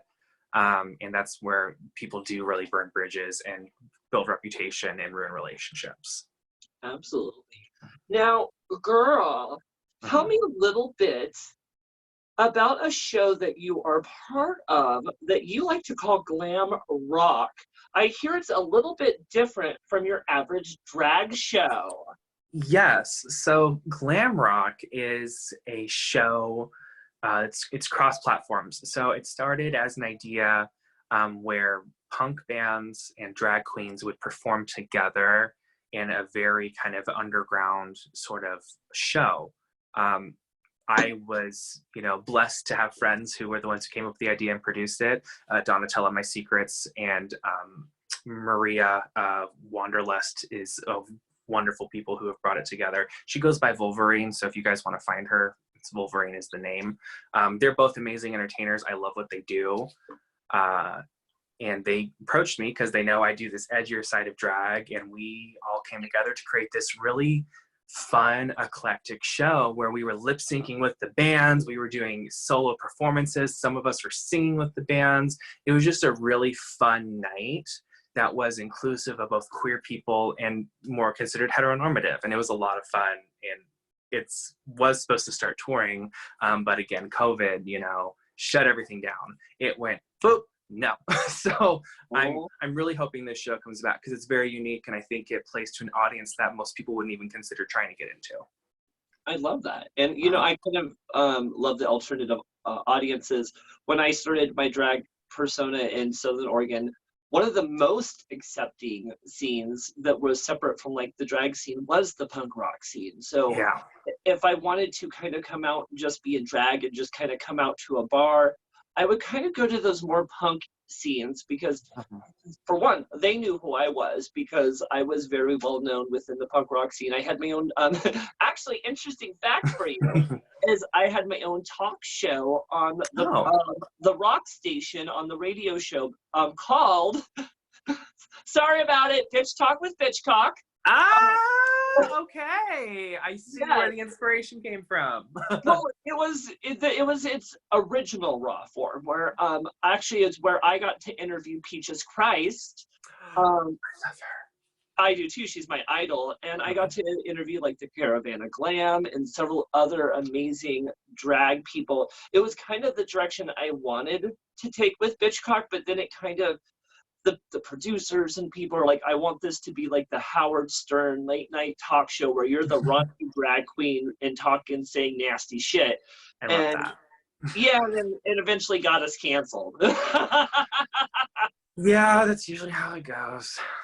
So I love that the punk scene has almost, even if they're not necessarily a queer scene, they've always been so embracive and so accepting to the queer scene. And I think that's because punk scene really is about rejects and misfits, and that's really who queer people are. We're the rejects and misfits of society, at least within the society that we have created, currently existing in. And I think that's what really lends to a lot of a kinship. The bands that we were able to work with were really cool. You know, Latter Day Skanks was one of the big ones behind it. Oh my God, I love that name! They're so good. They're like they're ex-Mormons. They do really rough, like just shove it on your face drag and these shitty wigs and dildo costumes. Love them. They are so good. And they're one of the main creators that came in and partnered with us to really bring the show to life. And the other band, I cannot remember to save the life of me right now because I've been drinking too much today, but they were also fantastic. So... Oh, I am kind of curious is what kind of performances would we have expected in a show like Glam Rock? Because you do mention that you're performing the live music, but what's the style like? Is it more heavy? Is it more in your face? Are the people kind of jumping at the audience? Tell me about those performances. A little bit, yeah. So the four queens we originally had for Glam Rock was Donatella My Secrets, Touche Douche, hello, Rita Lynn, and Shandy Evans. So it was a really eclectic group of people who were already on the edgy side anyway. So, you know, Rita loves to just bare her tits for everyone. So she would literally just let them hang out when she was doing her numbers. Shandy Evans is just this weird fish stick of a person who, yes, just like that. I know nothing about letting my titties hang out. Oh, same girl. I'm not allowed to perform in Washington anymore. But yeah, I mean, it was just this weird mix of edge and just grotesque and in your face, just performances. There was a lot of fun and it was different. And what is it like to actually perform to live music? Because you don't really get to time it. It's harder to prep. So I would think that's a little more difficult. So tell me about like kind of the struggles with that. Yeah, so in this specific iteration, I was one of the only ones that didn't perform with the bands. I was kind of an interlude performer, so I'd come in with my own number while they would get set up or they'd change or stuff. However, the performers that did work with the bands, they actually had rehearsal space in advance, so they would come together and they would rehearse vocals, they'd rehearse, you know, choreography, I believe, for a couple of them. I don't know if you'd call what Shandy does choreography, but, you know, it was practiced. Heads up, I'm really close with Shandy Evans, so this is an example of reading one of your sisters without it being a problem. Yes. And it's just, you know, there's a lot of preparation. It was months in advance. We like started planning the show around September. It was like when it started coming to life, and then we premiered in December. So there was a lot of time in between to really get the coordination between the bands and the entertainers down. Oh boy. Well, we only have a few more questions before we go into our game. I am kind of curious. One thing that's happened majorly since quarantine is I wouldn't say it's where you really have blossomed the most, because you've really blossomed a lot within the last 6 months. But these photos that you came out since quarantine and this photo shoot you did with all these different looks were stunning. Tell us a little bit about that photo shoot, Hooker. Yes, so that came out of me just wanting to be creative. Because before quarantine happened, I was working 3 to 4 nights a week, so I was doing drag regularly, so I had that creative outlet. But was going on a good month without having anything. So I'm like, you know what? I have just all this random photography equipment I've collected over the years. I have a ring light, I have a mobilizing stand. Let me just do a quick beat, and I'll put on one of these wigs and we'll just take a couple pictures.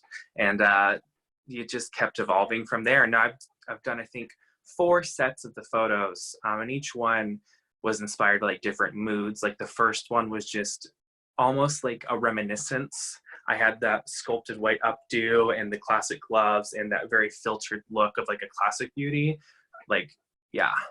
And it's funny because that look almost gives me a Cruella de Vil moment. And a little bit, yeah. I'll tell you why.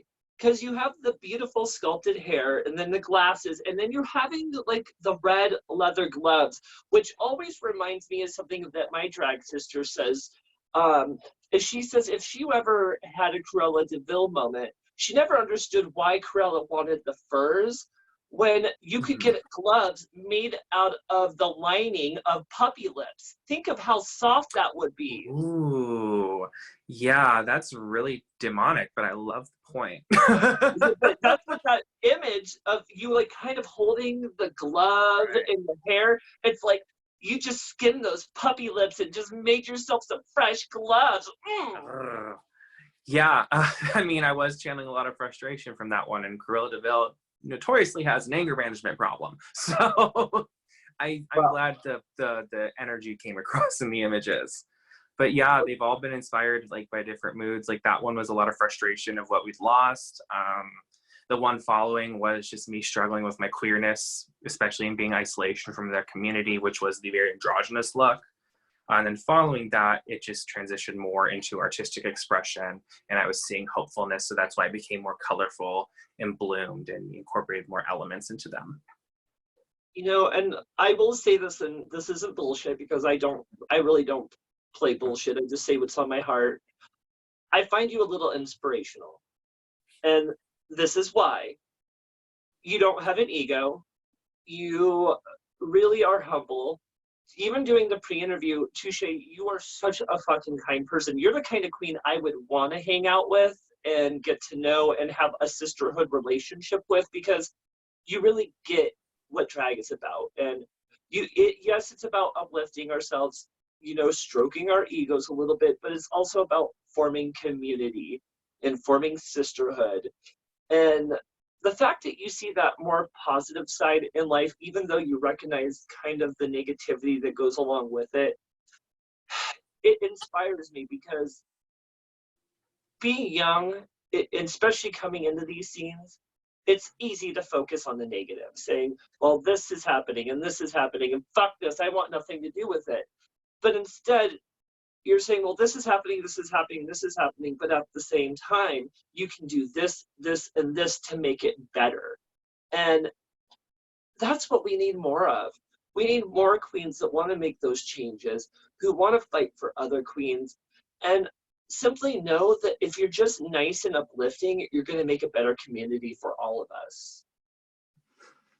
That means a lot to me to hear, because I've been struggling with a lot of people who I don't know what it is, but there have been a lot of people trying to tear me down recently.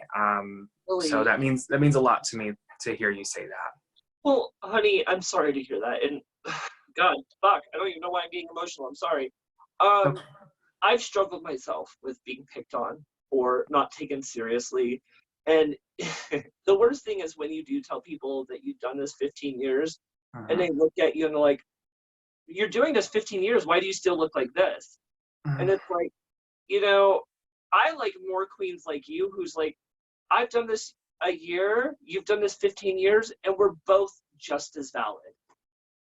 Exactly. And that's something that happens a lot with queer people, because a lot of us are thrown out on our asses when we are living authentically, or we don't have support, so we struggle and we are, you know, basically just treated less than dirt.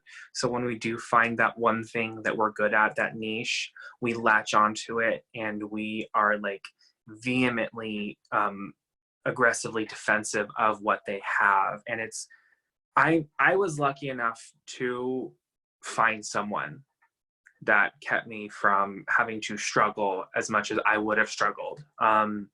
And I love this person very much. They're very dear to my heart. And I'm so glad that they've been supportive of me on all of my journey, because I'm I'm kind of a mess of a person emotionally. I have lots of trauma.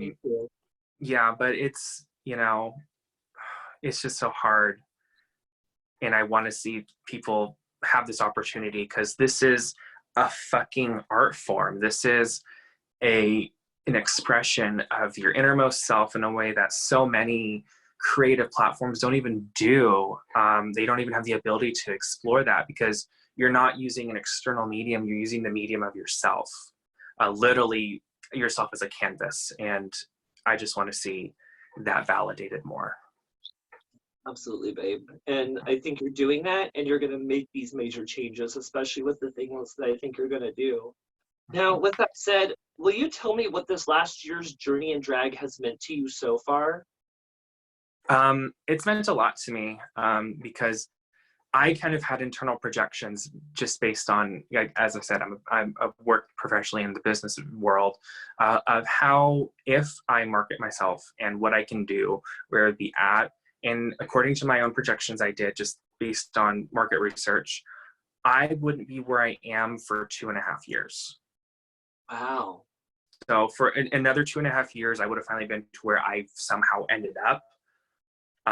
And that's meant a lot to me. I seriously wouldn't be here so quickly if I didn't have those people who were constantly behind me, giving me chances, pushing me, and helping me grow. And it's meant a lot to me, because before coming into the queer scene, especially in Portland, moving here, I didn't have family, I didn't have friends. I only had myself and my partner, and I love my partner, but you know, sometimes you need a larger community as well to be there for you. And I finally was able to build these relationships with these groups of cross-dressers. And I say that with love. And it's so special to me to finally have a place where I belong. It's nice to find your tribe, and Exactly. especially when you feel like that people understands what you do. And it's hard, because I feel like there's so much about the lifestyle, about drag, that people really don't see or don't understand or really don't take in for consideration. And sometimes it's frustrating, but at the same time, I'm hoping people like you and me, who are kind of speaking out and are doing things like bitch talk and cooking up a queen, are going to kind of spread a different awareness for people and hopefully make the changes out of the consequences by spreading that awareness. I really hope so too. I'm looking forward to seeing what happens in the coming years. Okay, well, we only have a few more questions. What should people ultimately know about Touche Douche, girl? Touche douche is for hire. So if you ever want someone for any type of event, whether it be a one-on-one session or all the way up to one of your grand anniversary parties for your grandmother, I am always available. I have no qualms with weird and kooky events. You know, that's one of the biggest things. I think people don't realize that queens can actually be hired.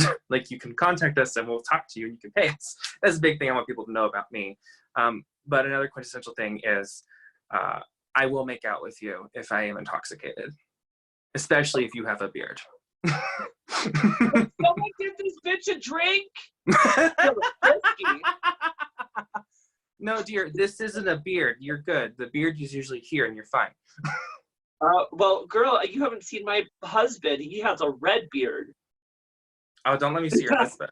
Don't let me see your husband. No. Okay, well, I love it. So are there Let me see where I am. I can't read my writing. Okay, so there's many other platforms such as Drag Race, Camp Wanakiki, and Dragula. Do you have any plan to want to take advantage of any of those platforms to kind of get your persona a little well known? You know, I think a lot of people would love to have those platforms. I'm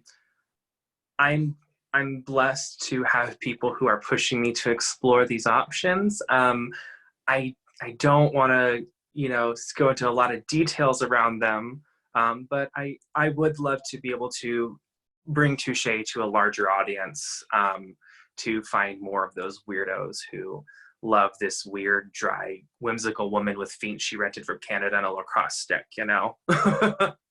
I love it. And without saying too much, because again, I know you probably have plans in the work. Mhm. Would you be more attracted to a comedy side, a more high fashion glamour side, or more of an edgy alternative side? God, all three of those really lend themselves to me so well. I mean, I would love high fashion because I would like to have the confidence of someone who's so beautiful. I'd love to also have something lending to the comedy because it would give me an ego boost of, you know, oh, her brain works. But also the edginess really to let the rawness of a spirit out. I mean, it's so hard for me to pick. I would, if I could, I'd find a way to blend all of them together. But you know, I don't have access to a TV network, so. Well, eventually, I always wanted Drag Race like every other queen, and it kind of got to a point where I felt like Drag Race wasn't initially the platform that it was, and it's not something I want to be represented on anymore. Even if it can lift your career and give you money, Right. what price does it come with?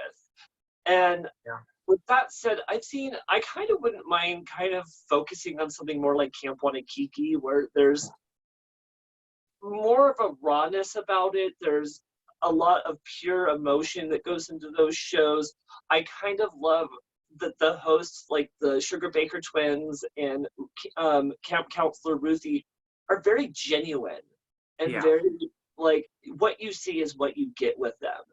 And that's why I kind of like, or we're getting more, platforms like Dragula and Camp Wanakiki. So you don't really have to say, okay, drag race is my only option anymore. You kind of have Right. all these different options now. Yeah, And and I think too, there is, you know, the national pageant systems as well are kind of getting a new light shed on them because of these. So there's so many avenues people can explore now. Sorry, I didn't mean to cut you off, but go no, ahead. the only thing I wanted to really say is also, I do want to instill anyone that's listening who does drag, including you, Miss Touche, almost called you douchey. Um, you don't need these platforms to feel important. You don't Exactly. need to get on Drag Race to be validated. You are perfect, talented, and beautiful in your own local scene. And I Yes. want you to know that because I realized this myself within the last couple of years is I need Drag Race to be famous. But bitch, you're already famous in your own local Right. neighborhood. And you have people who adore you, who want to take your pictures. So as long as you have venues who want to book you, Mhm. fans that want to meet you and take your picture, people Yeah. who want to tip you, aren't you already famous? Exactly. You know, it's appreciating what you have and finding the value within everything. Exactly. So Mhm. a couple more questions actually. You said you did your very first drag show with me, Yes, I Maliena did. Bitchcock.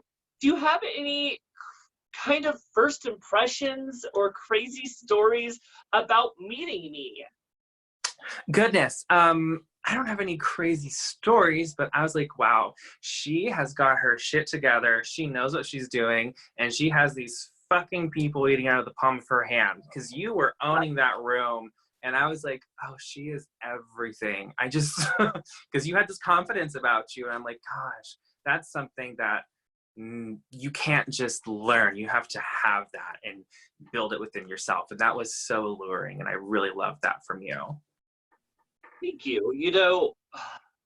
For being a person who's always told my whole life I'm going to fail or you're not good enough, it's funny because I've never listened to those. In fact, those kind of things that are told to me were almost kindling or like like energy to make me fight even further to prove those fuckers wrong. Because drag can do so much for you as long as you embrace it and kind of do something with it. And I do appreciate that you saw that shining light in me, because believe me, I love that you think I have my shit together when obviously I don't feel like I do. Well, as someone who had never met you before, you really eluded this air about you. And so I think that that is a quality that you can't see within yourself. People have to see from outside. And it was very empowering to see.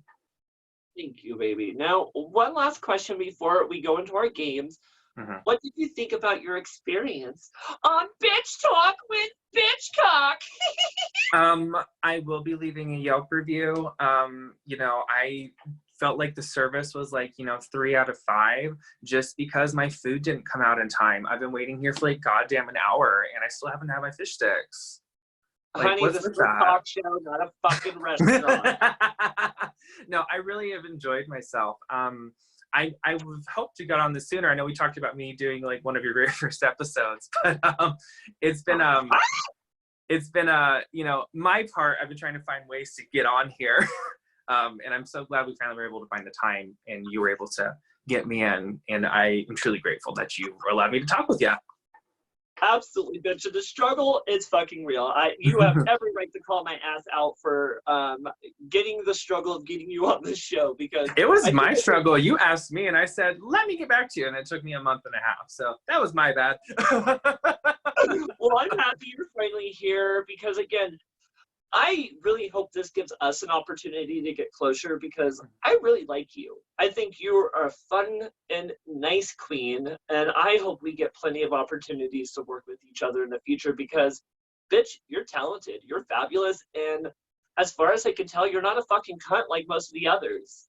Oh, thank you. Popular opinion would disagree, but I appreciate you seeing the genuineness in me. Well, absolutely. Now, boys and girls, and all of those in between, if you have been enjoying this episode of Bitch Talk with Bitchcock, I want you to look down below within the description where you can find both me and touche's tip information. Please look for the Venmo, PayPal, or Cash App information, where you can show a little extra appreciation, a little tip for watching the interview and for us spilling all the tea. Now, these tips are always appreciated, but again, never mandatory. These are hard times, so we understand that you can't always show that appreciation. Now, if you can't tip, please make sure to like the video, share the video, and maybe even comment below how much you enjoyed Touche Douche coming on the show. Now, I want to mention also that our next guest is coming up this Monday, the 25th, for episode 30. That's right, boys and girls. Bitch Talk with Bitchcock is turning 30. Yes. So make sure to tune in for the one and only Dark Diva herself. That's right, we get a drag monster through and through, the one and only Anaconda. This bitch knows what she's doing. She is demon, she's possessed, and she's gonna let all the demons out to talk shit. So, touche, touche, before we say our goodbyes to everyone, I have one last question. Uh-huh. Do you want to play a game? Please, mister, if I can leave my shirt on. It's so much better if you take it off. Okay, I mean, we can negotiate that. Well, I think we should really get you lubed up first. So what we should do is play a Bitch Talk with Bitchcock favorite that we like to call Truth or Drink. I like that. I like this game. Let's do it. Do you have any alcohol over there? I do, yes. I have poured vodka into a ginger ale can, so people think I'm kid-friendly. Vodka's so tasty. Yes. Well, perfect. So how this is going to work, Touche, is I'm going to ask a series of shady questions, and you can either answer truthfully or take a shot. I love that. Okay. So perfect. For round one, of course, I felt like we needed to address something that was recently posted on your Facebook. Please tell me about your recent Facebook post asking people who hasn't seen your nude pictures. Oh, goodness. So I'm a bit of a hoe, and I have been very open with sharing my scantily clad images across the internet. And I'm like, you know what? As a good Christian woman, I should make sure I spread the love with everybody. So it inspired me to be a giving soul. And it was interesting to see who reached out, actually. Oh my gosh. Well, what's a girl have to do to see a copy of these photos? Because I'm gonna be like, oh! So I do have a very secret Twitter account where these can be found. I would encourage everyone to direct message me either via Instagram or Facebook, and we can negotiate to see if I'll share the link with you. Okay, now can we expect the Touche Douche OnlyFans page popping up soon? You know, what's funny is there is one. I just haven't used it in a while. Oh, God, girl! You know what? We should do some collaborations. We'll just make an appearance. I'll come on your fans only page because you came on Bitchcock. And I like just come everywhere I can. Hey, you know what? There's a reason they call me Bitchcock. Ooh, I'm tingling. Yes. Well, speaking of tingling, let's go to round two. What was your worst performance flop that's ever happened to you? Now, a performance flop is where your wig falls off, you fall on your face, a titty falls out. What's the worst one that's happened to you, whore? Oh, goodness. It was New Year's. I went up to Olympia with a group of entertainers from Portland for a New Year's show. However, we were having some difficulties getting everyone organized to go on. So me and another entertainer who were ready, we're like, we can just perform. Now, I just gotten this lovely red sequined like tube dress, but it didn't have any straps. And at the time, I had a different set of titties and I was a little bit skinnier than the dress needed to be. So while I was doing my number, the whole thing just kind of fell off my body and I was left there in my Barbie doll. So I'm like, you know what? Let's fall on the tried and true. So I just started masturbating on stage, and that is why I can't perform in Washington anymore. Yeah, it was a moment. Girl, oh my God, I love you so much more now. Okay. Well, number three, I know you're probably dying for this one. No. Have you ever had any beef with any other queens within the drag scene? I have. Tell the tea, girl, tell the yes. tea! So there is a situation that arose, which is still perpetuated to this day, between myself and someone that I was very close with named Bougie Cherry. She did choose to bring it up on your episode when she was recording with you. Oh, sure. Yeah, it was an unfortunate incident where things were not handled in, a way that I'm personally not proud of, and I'm incredibly disappointed with the results. It has resulted in someone who I considered a very close friend and helped build me up. They won't even talk to me anymore. They refuse to acknowledge me, and it's really, really hurtful to me because I had a very close relationship with this person, and they're still very close with a lot of mutual friends. So it's incredibly awkward sometimes when we have to be in a gathering together. I would love to, squash any problems, just because we are a community and we have to be there for each other. So if, Bougie will accept my apology for completely mishandling a situation, I would love to be able to have a conversation with her, because I haven't been able to talk with her really since all of this happened. And I'm sorry to hear that it originally got brought up on my talk show, because again, my platform is all about positivity and having fun. We do kind of bring it a little shady with this part of the game where we bring the games up, but this is why I also tell anyone that comes on the show, Bougie, I said this to you that night, as if you're going to talk shit about someone on my show and they're going to come on in a future episode, I'm going to give you a chance to rebuttal, bitch, because Right. you have a right. You have that right. And I'm sorry to hear you guys are not getting along. I do hope that you guys get a chance to talk it out because life's too short, especially with COVID-19 going on. I would hate anyone to say or do something to someone in a negative aspect and that be your final thing that you ever do or say to them, because then you're going to regret it and feel like shit. Exactly. And, you know, I personally, it hurts when someone says that they'd rather not work with me ever, because I try so hard to create a professional environment. And the interaction involved me believing there was more intimacy than obviously there was in the relationship, which was a mistake as a new queen made. So I would really love to find a way to move past it. And, you know, if it requires me needing to be the one who steps out to reach a hand across the aisle, I would want to do that. Because again, life is short and you never know what's going to happen tomorrow. Absolutely. And I'll just say this, if you ever need a mediator and want to do it in a public setting to get me ready, to deal with your issue, I would love to bring you both on the show so you can hash it out right here on Bitch Talk. We'll see if we're able to get that to work out.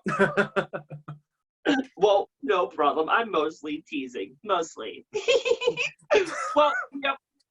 One last round of truth or drink. And of course, have you ever had any embarrassing drunk moments in drag? Yeah. Tell me about it, bitch. So it was a Saturday night after, you know, me, my drag mother, and my auntie, Autumn Rain's Heart, had been out for a little while. We had a show earlier that evening. We then went to a very poppin' disco party called Twirl PDX, which is at Kenton Club once a month. Fabulous party, really good time, lots of queerness. Then we went to a karaoke hosted by the lovely Peachy Springs. By this point, I usually wouldn't be drinking a lot because I tend to drive myself to and from events. I'm the designated driver. However, Coco's husband was the one who drove us. So I'm like, you know what? I'm going to partake in some of this libation and have a good time. So I was really feeling myself. So while Autumn was singing Shallow from A Star is Born, doing both Gaga and Bradley Cooper tremendously well considering the alcohol she had consumed, I fell forward on my stool to flat on the ground because I was living for the number. I was living for the performance, and I just fell flat on my face. And I didn't even realize I was on my face until Coco pulled me up. She's like, "Get it together, girl." And I'm like, "I'm so sorry." Oh my God. Yeah. Well, you know what? I'll make you feel better. That's nothing compared to my drunken story with my drag sister, Fake It Nightly. And let me tell you this really quickly. My sister and me, we did a dinner show. And this was years ago at a restaurant. It doesn't even exist anymore. And people were tipping us in tequila shots on top of us both having 2 Long Island iced teas. Oh my God. They were trying to kill you. Well, that was my theory because I'll tell you this, whore. The fact that I don't even remember leaving the venue. And then I found out the next day, which again had no regulation of, we went to Sherry's after the show. And apparently I threw up in my best friend's iced tea at the table. Oh no.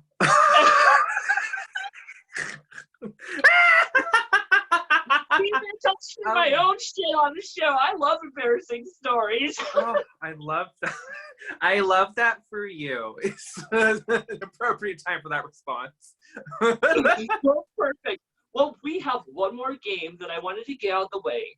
This is another Bitch Talk with Bitchcock favorite that we like to call Marry, Kai Kai, or Cancel.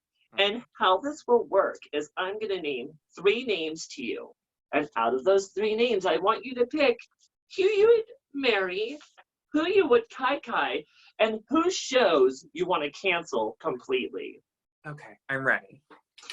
Okay. For round 1. Now I'm just having fun. We have the one and only wig mistress herself, Lilac. Okay. The beautiful bitch herself, all the way out in Portland, Flawless Shade. And of course, the one who's always smoking weed and acting a fool, Sativa Goddamn Jones. Hmm. You know, I would marry Lilac because, you know, in-house styling is always a skill I aspire to have, even if that's not my skill. I would Kai with Flawless. I mean, we've all seen her thirst traps on Instagram. Who wouldn't? And I guess I'd just cancel Sativa because it's about damn time. Oh my God, the tea of it I'm just kidding. all. I love you, Sativa. Oh my God, that blue look was everything. She's like, you're canceled. She's already done that. We've moved past it. Well, perfect. For round 2, we have the one and only Valerie DeVille. Mm-hmm. Of course, Miss Amy to Kill. Mm-hmm. And of course, Nene Dominatrix. Oh, goodness. Oh, this is a hard one because they should all get canceled. No. I would probably marry Valerie DeVille, just because, you know, she brings in that money, all the shows she does. I would Kai with Nene because there's just this nympho energy about her that is irresistible. And I would cancel Amy to Kill because she made us learn a new last name. She changed it from Amy to Kill Phoenix to Amy to Kill Phoenix, and it was so hard getting used to. Wait, what? Yeah, so Amy was part of the House of Phoenix, but then she left and joined the House of Phoenix. Different spellings. And it was very hard for me to get used to the new name. Apparently. Yeah, it was a struggle, but, you know, cancel her for it. Okay, well, let's go to round 3 where we can talk about some of your local and favorite gay celebrities, as you like to call them. And of course, they're all from a favorite show that we like to call Camp Wanakiki. Yeah! Oh, yes. So, of course, we're going to include the bearded bitch herself, Miss Diana Fire, the drag mother, Coco Jim Holiday, and then the man that everyone wants to sleep with, Claire, apparently. Oh my, this is a difficult one. I mean, I just hate them all so equally. It's really hard to decide. I would marry. Don't lie. You know you want to fuck Diana Fire. I was actually going to say I would Kai with Diana. I would marry Claire, Kai Diana, and cancel Coco, just because. Why not? I just want to see how that. Well, someone had to. She wasn't getting the note. Well, Coco Jim Holiday. With that said, bitch, if you want to come on Bitch Talk with Bitchcock, I'll have openings in July. And if you want to rebuttal and talk shit about your drag baby over here, I can't wait. Oh, she has so many shitty things to say. I'm so excited. Well, definitely pull those strings for me then. So we have one last round. Actually, 2 more rounds. I'm sorry. Okay. Our next one is Craven Valentine, Sue Eassidle, and Britt Neon. Oh, this one's easy. I would marry Sue because she is a fabulous designer and she is incredibly talented. I would Kai with Craven. I mean, if you've seen Craven, you would know you'd want to Kai with Craven. And I would cancel Britt Neon because I hate her. Oh. I'm just I'm kidding. Britt's my drag sister, and I hate that she is trying to be prettier than me. That is something I just don't know how to deal with, and murder is akin to my genetic heritage, so. Oh, I love that. And something that might help you is, you may not have known this, but Oregon is a no body, no crime state. So if they can't find the body, there is no crime. That's good to know. Thank you. I will take note of that. 1 second. I'm gonna write that down. Well, perfect, bitch. We have one last round, and then we're gonna say our goodbyes to everyone. And this one I thought we would mix it up a little bit. And of course, I thought we would have to include the one and only Kimberly Michelle Westwood. Of course. And of course, the legend herself, Angel Phoenix. Uh-huh. And just to fuck you up, Maliena Bitchcock. Oh goodness. Oh wow, this is hard. I'll make it hard. I would probably marry you, Maliena, because you are such a level-headed and kind spirit. I would kai with Kim because everyone gets drunk eventually. And you know, I hate to say it, but I guess I would cancel Angel Phoenix, and everyone already knows why. Well, she already addressed the fact that all you bitches have been canceling her, but sorry about it, Angel. You know I love you. It's just a family trait for the holidays, apparently. We're unprofessional and trying to hold a standard, so. Well, girl, you survived the entire interview of Bitch Talk with Bitchcock. And again, touche, you are such a level-headed queen. I am so happy. As much as this it was a struggle, it felt like, to get you on the show and to get here today, I felt like I'm really happy we finally got here because I had such a fucking good time with you. And I'm just going to say this in front of everyone. And so if you do say yes, I can hold you accountable. I want to work with you soon. I want to do shows with you. I want to do duets with you. Fuck it, I want to film pornos with you. Oh, yes, and yes. Thank you again for coming on the show and just giving us a chance to get to know your fabulous ass. Now, all you amazing people and boys and girls and all those in between, I want you again, look down below where you can find in the description PayPal, Venmo, and Cash App information for both me and Miss Touche Douche. Even if you don't tip me for any of this interview, I want you to make sure to go over there and make sure to give her a little something. Like we've mentioned within these interviews, queens are very much just kind of neglected and overlooked. You know, show this whore over here that you appreciate her. Go ahead to her Venmo and just put in a penny. A penny is all she's worth, right? Yeah. Penny in the wishing well, that's where you'll find it. No. But make sure you show her some appreciation and then tune in this Monday for our next episode of Bitch Talk with Bitchcock. As I mentioned before, we turn 30. Yes! And as we turn 30, we will get the drag monster herself, one and only Miss Anaconda, as we talk about her dead time stories and all her ex-husbands that she has buried in the closet. Oh! So, again, Miss Touche, I love you, girl. I'm just going to give you a quick shout out. Give us one last shout out about your podcast and when it's airing. Yes, so our podcast is called Cooking Up a Queen. It's going to premiere on May the 31st. That is a Sunday. It'll run for 10 weeks following every Sunday. Be sure to check it out everywhere you can listen to podcasts. And follow me on Instagram at @touchedouche to get all the latest updates. Fantastic, girl. Well, again, I'm so happy you came on here and got us just to get to know you a little bit. And all you beautiful people, thank you for supporting Bitch Talk with Bitchcock. It's been such a fabulous journey through quarantine, entertaining you and uplifting all my fellow performers.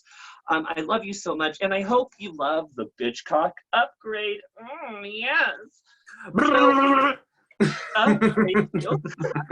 Well, again, you all be safe. Have a fabulous weekend, and we will see you this Monday.